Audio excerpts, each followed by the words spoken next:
Looking back into history, I think sets up this question for us today, and that is, what would it look like for us to dedicate ourselves to doing good in similar ways and to not give up?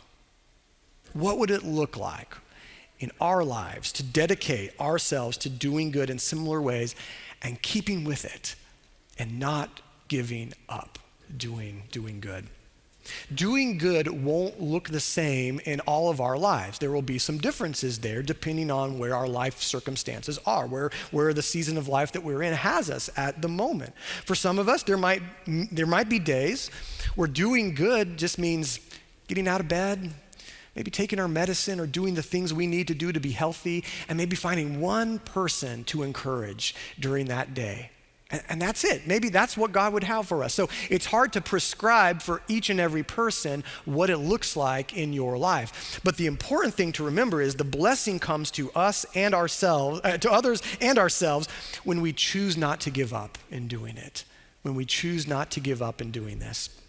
Not giving up means remembering that this is about love, that it flows from the gospel, and it reminds us of what Christ has done for us, and it also requires us to notice where we are in this season of life.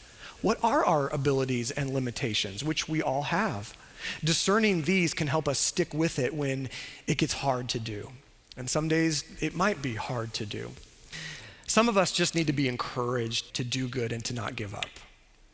And maybe that's the message you need to hear most today. Like, yeah, thanks for explaining what it looked like 200 years ago, but I just need encouragement to do this because what I'm going through right now is hard or whatever it is.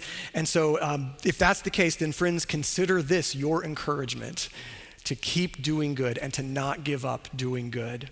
So my invitation for you is for you to become an illustration for someone else of what it means to do good and not give up. For you to become an illustration for someone else of what it looks like in flesh and blood to do good and to not give up doing good, to keep at it, to not grow weary in doing that. Let us find ways to do good to bodies. Let us find ways to do good to souls, but let us do none of this because we think we are impressing God or proving ourselves to God or legalistically charting out our own righteousness.